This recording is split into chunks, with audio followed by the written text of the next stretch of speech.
Hello everyone. अब हम इस वीडियो में करेंगे क्लास 10th मैथ्स एक्सरसाइज 5.2 का क्वेश्चन नंबर 6। आपको यहाँ पे ये बताना है कि जो -150 है वो इस AP की टर्म का हिस्सा है कि नहीं। अब समझ में आया? दोबारा देखिए। Check whether -150 is a term of the AP। आपको यहाँ क्या बताना है कि जो ये -50 है और ये जो AP है, क्या ये इस टर्म का है कि नहीं, आपको ये बताना है। ठीक है, तो सबसे पहले क्या करते हैं, हम अपने फॉर्मूले को लिख लेते हैं, जो कि क्या है,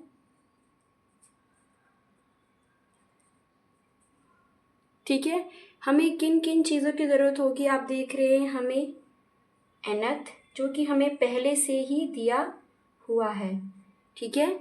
ए हमें कितना है, ए हमें 11 दिया। ए पता है ना क्या होता है, AP की फर्स्ट टर्म। D यानी कॉमन डिफरेंस कैसे निकलेगा, ये AP की फर्स्ट टर्म है, ये AP की सेकेंड टर्म है।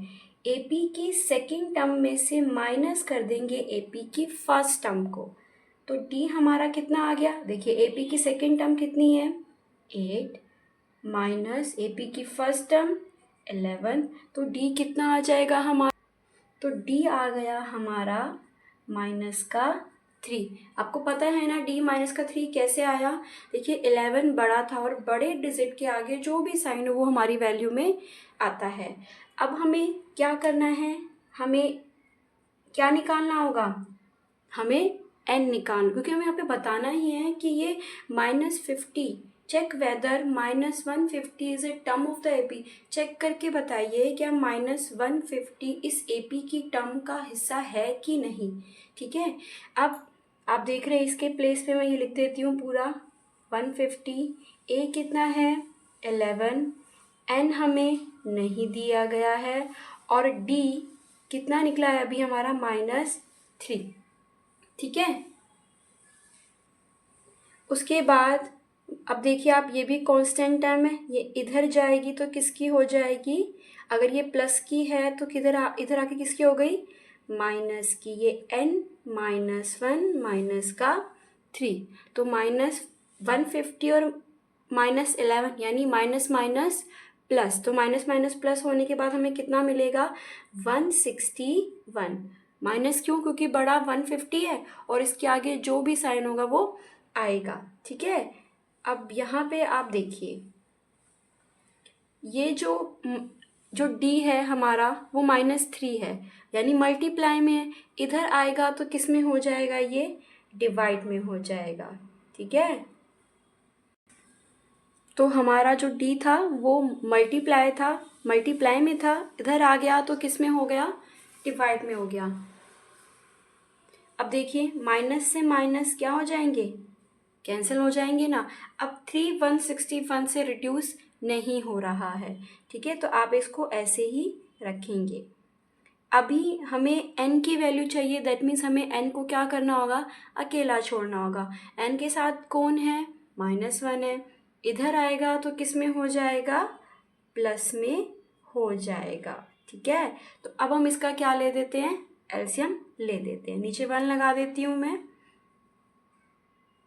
ठीक है, अब हम इसका एलसीएम लेते हैं, और मैं एलसीएम यहाँ लेके दिखा रही हूँ, 3 ही आएगा। 3 की टेबल में 3, 1 पे 1 को किससे मल्टीप्लाई करना है, 161 से, तो ये 161 आ गया। 1 की टेबल में 3, 3 पे, और 3 को किससे मल्टीप्लाई करना है, 1 से, तो यहाँ पे कितना आ जाएगा, 3। अब हम इन दोनों को ऐड कर सकते हैं, तो कितना आएगा, 164 डिवाइडेड बाय 3। देखिए कितना आया, 164 डिवाइडेड बाय 3।